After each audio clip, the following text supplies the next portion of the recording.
ജീവിതം ധന്യമായി തീർന്നിടും.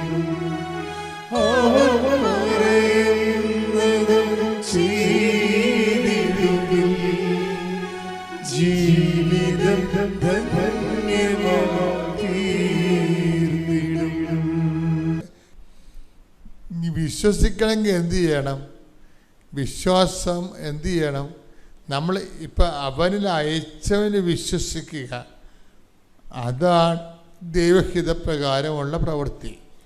അങ്ങനെ വിശ്വസിക്കണമെങ്കിൽ നമ്മൾ എന്ത് ചെയ്യണം? ആ വിശ്വാസം പ്രവൃത്തികളാലാണ് നീതീകരിക്കപ്പെടുന്നത്. മനുഷ്യൻ വിശ്വാസം കൊണ്ട് മാത്രമല്ല പ്രവൃത്തികളാലുമാണ് നീതീകരിക്കപ്പെടുന്നതെന്ന് നിങ്ങൾ അറിയുന്നു. അപ്പോൾ ഇതാണ് ദൈവഹിത പ്രകാരമുള്ള പ്രവൃത്തി. അവിടുന്ന് അയച്ചവന് വിശ്വസിക്കുക, അതല്ലേ നമ്മൾ കണ്ടത്. ഇപ്പം വിശ്വസിക്കുന്ന ഈശ്വര് വിശ്വസിക്കുന്നു എന്ന് പറഞ്ഞാൽ വിശ്വസിക്കുന്നു പറഞ്ഞിട്ട് കാര്യമില്ല. എന്ത് ചെയ്യണം? എന്താണ് ഈ യാക്കോബ് 2:24 വർക്കൗട്ട് ചെയ്യണം. എന്താണ് അത്? ഒന്നൊരു വായിച്ചേ. മനുഷ്യൻ വിശ്വാസം കൊണ്ട് മാത്രമല്ല പ്രവൃത്തികളാലുമാണ് നീതീകരിക്കപ്പെടുന്നതെന്ന് നിങ്ങൾ അറിയുന്നു. അപ്പോൾ ദൈവഹിത പ്രകാരം ജീവിക്കാൻ ഞങ്ങൾ എന്ത് ചെയ്യണമെന്ന് ചോദിച്ചു കഴിഞ്ഞാൽ ഉത്തരം എന്താണ്? അവിടുന്ന് അയച്ചവനിൽ വിശ്വസിക്കുക എന്ന് വെച്ചാൽ എന്താണെന്ന് ചോദിച്ചു കഴിഞ്ഞാൽ, വിശ്വാസം നീതീകരിക്കപ്പെടുന്നത് പ്രവൃത്തികൾ വഴിയാണ്. അതാണ് ഈ ഉടമ്പടി എന്ന് പറയണത്. പ്രവൃത്തികൾ എന്ന് പറഞ്ഞാൽ എന്ത് പ്രവൃത്തികളാണ്? എന്തെങ്കിലും പ്രവൃത്തികളാണ്? അല്ല. പിന്നെ എന്താണ്? അവൻ പറയണ പോലെയുള്ള പ്രവൃത്തികൾ, അവൻ പറയണ പോലെ ചെയ്യുക, അതാണ് വിഷയം. അവൻ അത് വായിച്ച് യോഹന്നാൻ 2:5. അവന്റെ അമ്മ പരിചാരകരോട് പറഞ്ഞു അവൻ നിങ്ങളോട് പറയുന്നത് ചെയ്യുവിൻ. അപ്പൊ ഈ അവൻ നിങ്ങളോട് ദൈവഹിത പ്രകാരമുള്ള പ്രവൃത്തി എന്താ? ദൈവഹിത പ്രകാരം ജീവിക്കാൻ ഞങ്ങൾ എന്ത് ചെയ്യണമെന്ന ചോദ്യത്തിന് ഉത്തരം എന്താണ്? അവിടുന്ന് അയച്ചവനിൽ വിശ്വസിക്കുക. എന്ത് വിശ്വസിക്കണം എന്നുള്ള ഉത്തരം എന്താണ്? വിശ്വാസം പ്രവൃത്തികളാൽ നീതീകരിക്കപ്പെടുന്നു. എന്ത് പ്രവൃത്തി എന്ന് ചോദിച്ചു കഴിഞ്ഞാൽ എന്താണ്? അവൻ പറയണ പോലെ ചെയ്യുക. ഇത് ഇന്റർകണക്റ്റഡ് ആണ്. അപ്പോൾ ദൈവഹിത പ്രകാരമുള്ള പ്രവൃത്തി എന്ന് പറഞ്ഞാൽ എന്താണ്? ഉടമ്പടി ജീവിതമാണ്. കൈയടിച്ച് ശ്രദ്ധിക്കട്ടെ. ഹല്ലേലൂയ.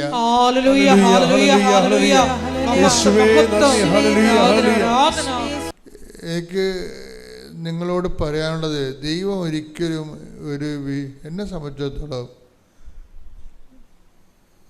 എനിക്ക് എൻ്റെ കാര്യമല്ലേ ഉറപ്പായിട്ട് പറയാൻ പറ്റത്തുള്ളൂ. ദൈവം ഒരു വിശ്വാസത്തിൻ്റെ സബ്ജക്റ്റേ അല്ല. ദൈവം ഒരു വിശ്വാസത്തിൻ്റെ സബ്ജക്റ്റ് ആകണത് ആധ്യാത്മികതയുടെ ആദ്യ തലങ്ങളിൽ മാത്രമാണ്. പിന്നീട് നമ്മൾ വിശ്വസിക്കുകയല്ല, നമ്മൾ കാണുകയാണ്. ഉടമ്പടിയിൽ എന്നൊക്കെ പറയണത് ഇപ്പം തന്നെ ആ ചേച്ചിയുടെ അവർക്ക് ഈ അറിവ് അഭിഷേകമായിട്ട് മാറും. അതുകൊണ്ടാണ് ഞാൻ അവരെ ആശീർവദിക്കുമ്പോൾ അവർ ജ്ഞാനസാരത്തിരിയും മേടിച്ചുകൊണ്ട് പോകണം. ഇനി ഉറപ്പായെന്നും പറഞ്ഞ് പോകണെന്താണ്? ഉറപ്പ് അത് അറിവിനങ്ങനെ ഒരു ഗുണമുണ്ട്. നിങ്ങളെപ്പോഴും നമ്മൾ ശ്രദ്ധിക്കേണ്ടത്, ഈ ഉടമ്പടി ഞാൻ 5 പുതുക്കി 15 പുതുക്കി എന്നൊക്കെ പറഞ്ഞ് നിങ്ങൾ എന്നെ ഭീഷണിപ്പെടുത്തുകയല്ല ചെയ്യേണ്ടത്. നിങ്ങൾ അറിവിൻ്റെ തലത്ത് നിന്ന് അഭിഷേകത്തിലേക്ക് മാറിയാൽ നോക്കണം. ആധ്യാത്മികത എന്ന് പറഞ്ഞാൽ നല്ല രസമുള്ള ആധ്യാത്മികത എന്ന് പറഞ്ഞത് നല്ല ഡെപ്തുള്ള വിഷയമാണ്. അറിവ് ഒരു കുറേ നാളായില്ലേ നിങ്ങൾ അതിൻ്റെ അകത്ത് ജീവിക്കുന്നവരില്ലേ? അപ്പം അങ്ങനെ ഉണ്ട്. അതിൻ്റെ ആനുപാതികമായ വളർച്ച ഉണ്ടാകണം. നിങ്ങൾക്ക് ചുറ്റും നിങ്ങൾ തീയുണ്ടാകും, പുകയുണ്ടാകും, നിങ്ങളുടെ മക്കൾ തോന്നിവാസികളാകും, അല്ലെങ്കിൽ നിങ്ങളുടെ വീട്ടിൽ ഭർത്താവ് വെള്ളമടിക്കാരനാകും, അല്ലെങ്കിൽ ഭാര്യ നിങ്ങളുടെ ആത്മീയം അംഗീകരിക്കാത്ത ആളാകും. വീട്ടിൽ മക്കളാരും നിങ്ങളുടെ പ്രാർത്ഥന കേൾക്കുമ്പോൾ തന്നെ ചിരി വരും, അവർക്ക് നിങ്ങളെ ആക്ഷേപിക്കും. അങ്ങനെ പല കാര്യങ്ങളും വീട്ടിൽ നടക്കും. നിങ്ങൾ തീയിലൂടെ നടക്കുമെന്ന് ഈശോ പറഞ്ഞല്ല, അത് തീയാണ്. പക്ഷെ എന്താണ് സംഭവിക്കുന്നത്? തീ നിങ്ങളെ പൊള്ളിക്കുകയില്ല. അതാണ് അഭിഷേകം എന്ന് പറയുന്നത്. എടുത്തത് വചനെടുത്ത് യെശയ്യാ 43:2. സമുദ്രത്തിലൂടെ കടന്നു പോകുമ്പോൾ സമുദ്രത്തിലൂടെ കടന്നു പോകുമ്പോൾ ഞാൻ നിന്നോട് കൂടെ ഉണ്ടായിരിക്കും. നദികൾ കടക്കുമ്പോൾ അത് നിന്നെ മുക്കിക്കളയുകയില്ല. അഗ്നിയിലൂടെ നടന്നാലും നിനക്ക് പൊള്ളലേൽക്കുകയില്ല. നടക്കത്തില്ലെന്നല്ല സംഭവം, നടക്കും. ഞാനും നടക്കും, നിങ്ങളും നടക്കും. കർത്താവും നടന്നതാണ്, അമ്മയും നടന്നതാണ്. ഇവരെല്ലാം അഗ്നിശോധന കഴിഞ്ഞ ആൾക്കാരാണ്. അഗ്നിശോധന എന്തിനാണ് വെച്ചിരിക്കുന്നത്? അഗ്നിശോധനയെ അതിലംഘിക്കാൻ വേണ്ടി വെച്ചിരിക്കുകയാണ്. അഗ്നിശോധനയുണ്ട്. നിങ്ങളും നടക്കും, ഞാനും നടക്കും. അമ്മ അഗ്നിയിലൂടെ നടന്നതാണ്, കർത്താവ് അഗ്നിയിലൂടെ നടന്നതാണ്. പക്ഷെ എന്താ പറഞ്ഞത്? നമുക്ക് തന്നിരിക്കുന്ന വാഗ്ദാനം എന്താണ്? അഗ്നിയിലൂടെ നടക്കും, അഗ്നി നിന്നെ വിഴുങ്ങുകയില്ല. അതാണ് അഭിഷേകം എന്ന് പറയണത്. അതിനാണ്. അപ്പം നടക്കണ എന്തിനാണ്? ഈ അഗ്നിയിലൂടെ നമ്മളെ നടത്തിക്കണ എന്തിനാണ്? നമ്മളെ പൊള്ളിക്കാനാണ്. എന്നിട്ട് കന്നേ കാളയെന്ന് പറഞ്ഞ് കാറി കൂവി നടക്കാൻ വേണ്ടിയാണ്? അല്ല. 1 Pетros 1:7. കാരണം അഗ്നിശോധനയെ അതിജീവിക്കുന്ന നശ്വരമായ സ്വർണത്തേക്കാൾ വിലയേറിയതായിരിക്കും പരീക്ഷകളെ അതിജീവിക്കുന്ന നിങ്ങളുടെ വിശ്വാസം. ഇപ്പം വിശ്വാസത്തിന് അതിജീവിത വിശ്വാസമുണ്ട്, കേവല വിശ്വാസമുണ്ട്. കേവല വിശ്വാസത്തേക്കുള്ള അപ്ഗ്രേഡ് ചെയ്യാൻ വേണ്ടി നിങ്ങളുടെ വിശ്വാസത്തെ അതിജീവിത വിശ്വാസം ആക്കി മാറ്റാൻ survived faith, that is fidelity, persevering faith എന്നൊക്കെ പറയും. അതിജീവിത വിശ്വാസം. നിങ്ങളുടെ വിശ്വാസത്തെ അത് ടെസ്റ്റഡ് ഫെയ്ത്ത്, അതിൻ്റെ ഷുവർട്ടിയാണ്, എക്സലൻസിയാണ് അതിനകത്ത് വരുന്നത്. ഇപ്പം നിങ്ങൾ കടയിൽ നിന്ന് ചില ഇലക്ട്രോണിക്സ് ഉൽപ്പന്നം മേടിക്കുമ്പോൾ അതിലുണ്ടാകും എന്താണ്? ടെസ്റ്റഡ്. ഇത് ഞങ്ങൾ ടെസ്റ്റ് ചെയ്ത് നോക്കിയതാണെന്ന്. അത് നമ്മുടെ വിശ്വാസം ടെസ്റ്റഡ് ആണെങ്കിൽ നമുക്കത് നല്ല ആസ്തിഭദ്രത വർദ്ധിപ്പിക്കും. അതിന് ഇതുപോലെ ഓരോ പരീക്ഷ കഴിയുമ്പോഴും ഫെയ്ത്ത് മുമ്പത്തേക്കാൾ പവർഫുള്ളായിരിക്കണം. അല്ലാതെ കർത്താവ് ഇത് ഞങ്ങളോട് ഇങ്ങനെ ചെയ്തല്ല, ഞാൻ കുറേ പ്രാർത്ഥനക്കൊക്കെ നടക്കണമല്ലേ, കർത്താവിനിങ്ങനെ ഞങ്ങളോട് ചെയ്യാവാ എന്നൊക്കെ ചോദിച്ചുകൊണ്ട് നടക്കണം. അതുകൊണ്ട് അവിടെ വെച്ച് ആ വിശ്വാസം കരിഞ്ഞു മാറുകയാണ്. എപ്പോഴും നമ്മൾ ശ്രദ്ധിക്കണം. അതായത് മിണ്ടാതിരുന്നാലും മണ്ടത്തരങ്ങൾ ദൈവത്തോട് ചോദിക്കരുത്. പറഞ്ഞ മനസ്സിലായില്ലേ? മിണ്ടാതിരുന്നാലും മണ്ടത്തരങ്ങൾ ദൈവത്തോട് ചോദിക്കരുത്. അപ്പം കരിഞ്ഞു മാറി സംഭവം. നിങ്ങൾ ചോദിക്കുകയെ, ഞാൻ ഇങ്ങനെ ഉടമ്പടിയൊക്കെ എടുത്തതല്ലേ, അപ്പം ദൈവത്തിന് ഇങ്ങനെ എന്നോട് ചെയ്യാവാ എന്ന് നിങ്ങൾ ചോദിച്ചാൽ, കർത്താവ് പണ്ട് അമ്മയോടും നിക്കോദേമോസിനോടും ഈശോ ഉത്തരം മുട്ടിച്ച ഒരു ചോദ്യമുണ്ട്. എന്താണ്? ഈശോ പ്രീസപ്പോസ് ചെയ്യുന്നൊരു കാര്യമുണ്ട്. നിനക്ക് ഇതൊക്കെ അറിയാവുന്നതെന്നാണ് ഞാൻ ധരിച്ചിരിക്കണതെന്ന് പറയും. അതോടുകൂടി അമ്മ ഫ്ലാറ്റായി. എന്താണ്? 2:48 വായിച്ചേ. ലൂക്ക 2:48. ലൂക്ക 2:48. അവനെ കണ്ടപ്പോൾ മാതാപിതാക്കൾ വിസ്മയിച്ചു. അവന്റെ അമ്മ അവനോട് പറഞ്ഞു, മകനെ നീ ഞങ്ങളോട് ഇങ്ങനെ ചെയ്തതെന്ത്?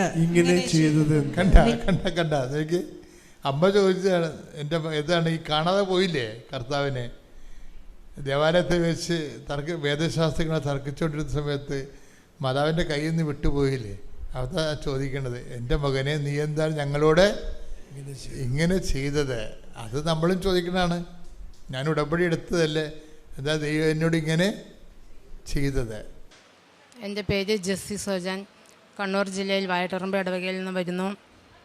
എനിക്ക് അമ്മയിൽ നിന്നും കിട്ടിയ അനുഗ്രഹം പറയാനാണ് ഞാനിവിടെ നിൽക്കുന്നത്. ഞാൻ 12/9/2023 ഞാൻ ആദ്യമായി ഉടമ്പടി എടുക്കുന്നത്. ഞാൻ ഉടമ്പടി എടുക്കാൻ കാരണം എൻ്റെ ചേച്ചിയും ചേട്ടനും പറഞ്ഞിട്ടാണ് ഞാൻ ഉടമ്പടി എടുക്കുന്നത്. ഉടമ്പടി എടുത്ത് 1 മാസം തികയുന്നതിന് മുമ്പ് ഞാൻ ഉടമ്പടിയിൽ വെക്കാത്ത കാര്യമാണ് എനിക്ക് ആദ്യമായി സാധിച്ചു കിട്ടിയത്. ഞങ്ങൾ വെള്ളത്തിന് വേനലായി കഴിയുമ്പോൾ വെള്ളമില്ലാതെ ഒരുപാട് ബുദ്ധിമുട്ടിയിട്ടുണ്ട്. അപ്പോൾ കുഴൽക്കിണർ അടിക്കാമെന്ന് തീരുമാനിക്കുകയും കുഴൽക്കിണറിന് സ്ഥാനം കാണുകയും സ്ഥാനം കണ്ടപ്പോൾ സ്ഥാനക്കാരൻ പറഞ്ഞു 260 മേളിലേക്ക് വെള്ളം നോക്കിയാൽ മതി, വെള്ളം സംശയമാണ് എന്നുള്ള രീതിയിലാണ് അവർ പറഞ്ഞത്. അത് പറഞ്ഞെങ്കിലും വെള്ളം അടിച്ചു നോക്കാമെന്ന് പറഞ്ഞ് വെള്ളം കുഴൽക്കിണർ അടിക്കാൻ തുടങ്ങി. 80 അടിയിൽ വെള്ളം കണ്ടു. അപ്പോൾ ഇത് അടിക്കാൻ വന്ന സമയം മുതൽ തിരി കത്തിച്ച് വെച്ച് ഞാനും അമ്മയും കൊന്ത ചെല്ലുകയായിരുന്നു. കൊന്ത ചെല്ലി 4ാമത്തെ കൊന്ത തീർന്നപ്പോഴേക്കും ആണ് ഈ 80 അടിയിൽ വെള്ളം കണ്ടു എന്ന് പറഞ്ഞ് ചേട്ടായി കയറി വരുന്നത്. അപ്പോൾ ആ വെള്ളം കണ്ടതല്ലേ ഉള്ളൂ, വെള്ളം നന്നായി വരുന്നുണ്ടോ എന്ന് ചോദിച്ചപ്പോൾ പറഞ്ഞു നല്ലതായിട്ട് ചീറ്റി വെള്ളം വരുന്നുണ്ടെന്ന് പറഞ്ഞു. എന്നാലും അവർ ചോദിച്ചു ഇനി അടിച്ചും കൊണ്ടിരിക്കുവാന്ന് പറഞ്ഞു. അതടിച്ച് 80 കഴിഞ്ഞു, 90 കഴിഞ്ഞു, 100 കഴിഞ്ഞപ്പോൾ അവർ പറഞ്ഞു ചേട്ടാ ഇനി അടിക്കണ്ടെന്ന്. അപ്പോൾ ചേട്ടായി പറഞ്ഞു വെള്ളം ഇനി ഒരിക്കലും പറ്റരുത്, അതിനുവേണ്ടി അടിച്ചോളാൻ പറഞ്ഞു. അങ്ങനെ 130 അടി ആയപ്പോഴേക്കും നിലയ്ക്കാത്ത വെള്ളം കണ്ടു. അപ്പോൾ അവർ പറഞ്ഞു ഇനി അടിക്കാൻ പറ്റത്തില്ല ചേട്ടാ, ഈ നാട്ടിലെ വെള്ളം മുഴുവൻ പറ്റിയാലും നിങ്ങളുടെ വെള്ളം പറ്റില്ല എന്ന്. അത് പരിശുദ്ധ അമ്മയുടെ ഒരു ഇടപെടൽ കൊണ്ട് മാത്രമാണെന്ന് ഞാൻ പൂർണ്ണമായി വിശ്വസിക്കുന്നു. രണ്ടാമതായിട്ട് 25 വർഷമായി എനിക്ക് തൈറോയിഡിൻ്റെ ഗുളിക കഴിക്കാൻ തുടങ്ങിയിട്ട്. തൈറോയിഡിൻ്റെ ഗുളിക കഴിക്കാൻ തുടങ്ങിയത് 50 mgയുടെയാണ്. ഓരോ പ്രാവശ്യം ടെസ്റ്റ് ചെയ്യുമ്പോഴും 50 പോയി, 75 പോയി, 100 പോയി, 150 വർദ്ധിച്ചുകൊണ്ടിരിക്കുന്നതല്ലാതെ തൈറോയിഡിനൊരു മാറ്റവും ഇല്ലായിരുന്നു. കിടന്നുറങ്ങാൻ എനിക്ക് സാധിക്കില്ലായിരുന്നു. എല്ലാവരും കിടന്നുറങ്ങുമ്പോൾ ഞാൻ ചാടി എഴുന്നേക്കും. എനിക്ക് ഉറങ്ങാൻ പറ്റിയിട്ടില്ല എന്നുള്ളതാണ് സത്യം. ഗുളിക കഴിച്ചാലും കൂടുകയല്ലാതെ കുറഞ്ഞിട്ടില്ല. എന്നിട്ട് ഒരിക്കൽ ഡോക്ടറെ എല്ലാ മാസവും പോയി മിക്കപ്പോഴും തന്നെ പോയി ടെസ്റ്റ് ചെയ്യുമ്പോൾ ഒരിക്കൽ ടെസ്റ്റ് ചെയ്തപ്പോൾ ഡോക്ടർ പറഞ്ഞു സ്കാൻ ചെയ്യണം, നമുക്ക് സ്കാൻ ചെയ്ത് നോക്കാമെന്ന് പറഞ്ഞു. എന്നിട്ട് സ്കാൻ ചെയ്ത് കഴിഞ്ഞപ്പോൾ 14 mg വലിപ്പത്തിൽ ഒരു മുഴയുണ്ട്, ഇന്ന് ഓപ്പറേഷൻ ചെയ്താൽ അത്രയും നല്ലതെന്നാണ് അന്ന് ഡോക്ടർ പറഞ്ഞത്. അത് കേട്ടുകൊണ്ട് ഞങ്ങൾ അന്ന് മംഗലാപുരത്തൊന്ന് പോയി നോക്കാമെന്നും പറഞ്ഞ് ഞങ്ങൾ മംഗലാപുരത്ത് ചെന്നു. അവിടെ ചെന്ന് കഴിഞ്ഞപ്പോൾ അവർ പറഞ്ഞു ഓപ്പറേഷൻ ചെയ്യാം, ഇൻഷുറൻസ് ഉണ്ടോയെന്ന് ചോദിച്ചു. അപ്പോൾ അന്ന് ഇൻഷുറൻസ് എടുത്തിട്ടുണ്ടായിരുന്നില്ല. അപ്പോൾ ഞങ്ങൾ പറഞ്ഞു ഇൻഷുറൻസ് ഇല്ല. അപ്പോൾ നിങ്ങൾ ഇൻഷുറൻസിൻ്റെ എന്തെങ്കിലും ഒരു ഇതുണ്ടെങ്കിൽ നിങ്ങൾ അതും കൊണ്ടുപോകാം, നമുക്ക് ഇന്ന ഡേറ്റിൽ 7 ദിവസം കഴിഞ്ഞാൽ പറഞ്ഞു വിട്ടെ. അപ്പോൾ വരുമ്പോൾ നമുക്ക് ഓപ്പറേഷൻ റെഡിയായി നിങ്ങൾ വന്നേര് എന്ന് പറഞ്ഞാൽ വിട്ടെ. ഞങ്ങൾ ഓപ്പറേഷൻ ചെയ്യാമെന്ന് വിചാരിച്ച് 7 ദിവസം എന്ന് പറഞ്ഞിട്ട് ഞങ്ങൾ 1.5 മാസമൊക്കെ കഴിഞ്ഞ് ഞങ്ങൾ വീണ്ടും ഒന്നും കൂടി പോയി നോക്കാമെന്നും പറഞ്ഞ് ചെന്നത്. അപ്പോൾ അന്നേരം അവർ ഗുളിക കണ്ടിന്യൂ ചെയ്യും, നമുക്ക് ഒന്നുകൂടെ നോക്കാമെന്ന് പറഞ്ഞു. അത് കഴിഞ്ഞിട്ടാണ് ഞാൻ ഇവിടെ വന്ന് ഉടമ്പടി എടുക്കുന്നത്. ഉടമ്പടി എടുത്ത് ഞാൻ 17 ദിവസത്തേക്കുള്ള ഗുളിക എൻ്റെ കയ്യിലുണ്ടായിരുന്നു. ആ 17 ദിവസം ഞാൻ ഗുളിക കഴിച്ചു കഴിഞ്ഞ് എന്നിട്ട് പിന്നെ ഞാൻ ഗുളിക കഴിച്ചില്ല. ഞാൻ ഗുളിക നിർത്തി എന്നുള്ളത് മക്കളോടും പറഞ്ഞില്ല, എൻ്റെ ജീവിത പങ്കാളിയോടും ഞാൻ പറഞ്ഞിരുന്നില്ല, ആരോടും ഞാൻ പറഞ്ഞില്ല, ഞാൻ തന്നെ നിർത്തുക ചെയ്തേ. അപ്പോൾ ഗുളിക മേടിക്കണ കാര്യം പറയണേ. ഇപ്പോൾ ഇടയ്ക്ക് എന്നോട് ചേട്ടായി ചോദിച്ചു നീ ഗുളിക കഴിക്കണില്ലേ, മേടിക്കണ്ടേന്ന് ചോദിച്ചു. അപ്പോൾ ഞാൻ പറഞ്ഞു വേണ്ട, ഗുളിക ഉണ്ട്, ഗുളിക മേടിക്കണ്ടെന്ന് പറഞ്ഞു. അങ്ങനെ പറഞ്ഞു ഞാൻ ഈ തൈലം തൊട്ട് എല്ലാ ദിവസവും ഞാൻ പ്രാർത്ഥിക്കുമായിരുന്നു. മരുന്നോ ലേപന ഔഷധമോ അല്ല, ജീവിക്കുന്ന വചനമാണ് എന്നെ സുഖപ്പെടുത്തുന്ന ആ വചനം എപ്പോഴും ഞാൻ ഉരുവിടുമായിരുന്നു. അത് മാത്രമായിരുന്നു എൻ്റെ മരുന്ന്. അത് ഞാൻ ആരോടും പറഞ്ഞൊന്നുമില്ലായിരുന്നു. പിന്നെ ഞാൻ ഇത് ചൊല്ലി പ്രാർത്ഥിച്ചുകൊണ്ടിരിക്കുകയും ഉടമ്പടിയിൽ ആയിരിക്കുകയും ചെയ്യുമ്പോൾ ഞാൻ എപ്പോഴും ഇടയ്ക്കിടയ്ക്ക് ഞാനിങ്ങനെ പറയുമായിരുന്നു, മാതാവേ നിനക്ക് എന്നോട് സ്നേഹമുണ്ടെങ്കിൽ നീ എൻ്റെ അടുത്തൊന്ന് വരുമോ എന്ന് ഞാൻ ചോദിച്ചിട്ടുണ്ട്. പലവട്ടം ഞാൻ ചോദിച്ചിട്ടുണ്ട്. അത് ചോദിച്ച് ഒരാഴ്ച കഴിയണേക്ക് മുമ്പ് തന്നെ ഒരു ദിവസം കിടന്നുറങ്ങിയപ്പോൾ മാതാവ് എൻ്റെ അടുത്ത് വന്ന് എന്നെ തട്ടി ഉണർത്തുന്നതായിട്ട് ഞാൻ കണ്ടു. ഞാൻ അന്നേരം ഉറക്കത്തിലാണെന്നുള്ള ബോധം എനിക്കില്ലായിരുന്നു. ഞാൻ കൈ തട്ടി മാറ്റുമോ മാതാവാന്ന് എനിക്ക് അപ്പോഴും മനസ്സിലായില്ല സത്യം പറഞ്ഞാൽ. അത് കഴിഞ്ഞിട്ട് കുറേ നേരം അങ്ങനെ തന്നെ നിന്നു. മാതാവ് നീല അങ്കി ഞാൻ കാണുകയൊക്കെ ചെയ്തു, നീല നിറത്തിൽ ഞാൻ കാണുകയൊക്കെ ചെയ്തു. അപ്പം അന്ന് തന്നെ രാവിലെ എഴുന്നേറ്റ് കഴിഞ്ഞപ്പോൾ അമ്മച്ചിയോട് പറഞ്ഞു, ചേച്ചിയോട് വിളിച്ച് പറഞ്ഞു. അപ്പം എന്നോട് പറഞ്ഞു, സാക്ഷ്യത്തിൽ അച്ഛൻ പറയുന്നത് കേട്ടില്ലേ, നീ ആരോടും പറയാനൊന്നും നിൽക്കണ്ടെന്ന് പറഞ്ഞു. ഞാൻ ആരോടും പിന്നെ പറഞ്ഞില്ല. പിന്നെ ഞാൻ അങ്ങനെ മാതാവിനെ കണ്ടിട്ടുമില്ല, അങ്ങനെ മാതാവിനോട് ഞാൻ പറഞ്ഞിട്ടുമില്ല. അങ്ങനെ ഇരിക്കെ ഇപ്പം കഴിഞ്ഞ ആഴ്ചയിൽ ഡോക്ടറെ കാണാൻ ചെന്നു. ഡോക്ടർ പറഞ്ഞു, എന്നോട് ചോദിച്ചു, ടെസ്റ്റ് ചെയ്യാൻ പറഞ്ഞു. ടെസ്റ്റിൻ്റെ റിസൾട്ടും കൊണ്ട് വന്നു കഴിഞ്ഞപ്പോൾ നോർമലാണ്. 14 സെൻറ്റിമീറ്റർ എന്നുള്ളത് ഒരു കടുകുമണി പോലെ ചെറിയൊരു ഇതേ കാണുന്നുള്ളൂ, ഓപ്പറേഷനൊന്നും വേണ്ടാന്ന് പറഞ്ഞു. എന്നിട്ട് എന്നോട് ചോദിച്ചു എന്നതാ ചെയ്തതെന്ന്. അപ്പം ഞാൻ പറഞ്ഞു, അത് തമ്പുരാൻ എന്നെ ഒന്ന് തൊട്ടതാന്ന് ഞാൻ പറഞ്ഞു. അതിന് ശേഷം അപ്പം ഞാൻ പറഞ്ഞു, ഞാനിങ്ങനെ ഉടമ്പടി എടുത്തിട്ടുണ്ട് ഡോക്ടറെ, മാതാവിനോട് ഞാൻ ഉടമ്പടി എടുത്തിട്ടുണ്ട്, എനിക്ക് സാക്ഷ്യം പറയാനുള്ളതാണ്, ഞാൻ നേർന്നതാണ്, സാക്ഷ്യം പറഞ്ഞോളാന്ന്, അതുകൊണ്ട് എനിക്ക് അതിൻ്റെ റിപ്പോർട്ടൊന്ന് തരണമെന്ന് പറഞ്ഞു. എന്നിട്ട് ഞാൻ ആ റിപ്പോർട്ടും കൊണ്ടാണ് ഇന്ന് ഞാൻ മാതാവിൻ്റെ അടുത്ത് വന്ന് എനിക്കിന്ന് മാതാവിൻ്റെ സന്നിധിയിൽ നിൽക്കാൻ ഞാൻ അനുവദിച്ചത്. മാതാവിന് 1000 നന്ദി പറയുന്നു. അപ്പോൾ ഡോക്ടർ പറഞ്ഞു ഇനി ഓപ്പറേഷൻ വേണ്ട. അപ്പോൾ ഗുളിക കഴിക്കുന്നുണ്ടോ എന്ന് ചോദിച്ചു. അപ്പം ഞാൻ പറഞ്ഞു, ഞാൻ ഗുളിക കഴിച്ചിട്ട് 2 വർഷത്തോളമായി, ഞാൻ ഗുളിക തൊടുന്നില്ല, കഴിക്കുന്നുമില്ല ഡോക്ടറെ. ഗുളിക കഴിക്കാതെയാണോ ഇത് മാറിയെന്ന് ചോദിച്ചു. അപ്പം ഞാൻ പറഞ്ഞു, അതെ, ഇത് ഗുളിക കഴിക്കാതെ തന്നെയാണ് മാറിയത്, ഞാൻ തൈലം തൊടുന്നുണ്ട് എന്നല്ലാതെ ഞാൻ ഗുളിക കഴിക്കുന്നില്ല എന്ന് തന്നെ ഞാൻ വീണ്ടും ആവർത്തിച്ച് ഞാൻ പറഞ്ഞു.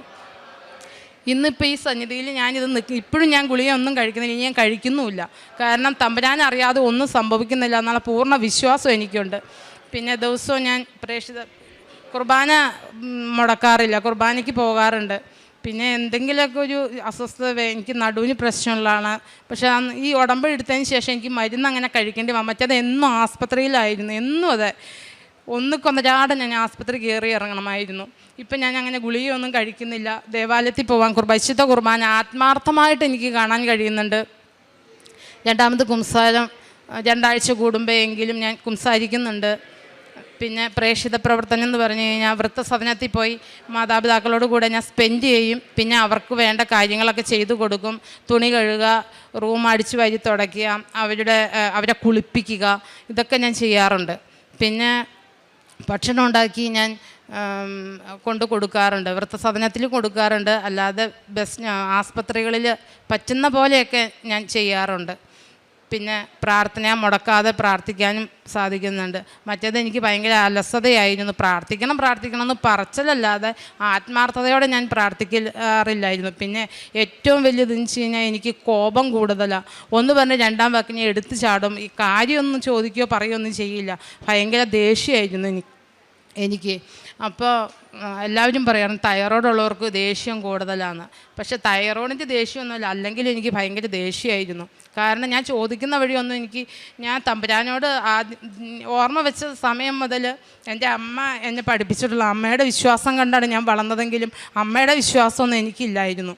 പക്ഷേ ഞാൻ പ്രാർത്ഥിക്കും, പള്ളിയിൽ പോവും എന്നല്ലാതെ അങ്ങനെ ആത്മാർത്ഥതയോടുള്ളൊരു പ്രാർത്ഥനയൊന്നും എനിക്കില്ലായിരുന്നു. പിന്നെ അപ്പം ഞാൻ ഈ കൊന്തയൊക്കെ ചെല്ലണ സമയത്താണെങ്കിലും എപ്പോഴും ഉറക്കം തൂങ്ങിയേ ചെല്ലുള്ളായിരുന്നു. ഇപ്പം അങ്ങനെയൊന്നുമില്ല, എനിക്ക് പ്രാർത്ഥിക്കാൻ പറ്റുന്നുണ്ട്, മനസ്സായിട്ട് ആത്മാർത്ഥമായിട്ട് ചെയ്യുന്നുണ്ട്. ഇത്രയും അനുഗ്രഹങ്ങൾ തന്ന ദൈവമാതാവിനും ഈശോപ്പനും കോടാനുകോടി നന്ദി. മാതാവിനും ഈശോയ്ക്കും ഒരുപാട് നന്ദി. എനിക്ക് ലഭിച്ച അനുഗ്രഹങ്ങളെക്കുറിച്ച് സാക്ഷ്യം പറയാനാണ് ഞാൻ ഇവിടെ വന്നിരിക്കുന്നത്. എൻ്റെ പേര് ജിസ്മി, ഇതെൻ്റെ ഹസ്ബൻഡ് നിതീഷ്, മമ്മി ജെസ്സി. ഞങ്ങൾ ഇരിഞ്ഞാലക്കുടയിൽ നിന്നാണ് വരുന്നത്. 2021 നവംബർ മാസത്തിലാണ് മമ്മി പറഞ്ഞിട്ടാണ് ഞാൻ ആദ്യമായി ഉടമ്പടി എടുത്തത്. അത് ഓൺലൈൻ ഉടമ്പടി ആയിരുന്നു. അത് കഴിഞ്ഞ് 2022 ഞാൻ നവംബർ നാട്ടിൽ വന്ന് ഇവിടെ വന്ന് വീണ്ടും ഉടമ്പടി എടുത്തിരുന്നു.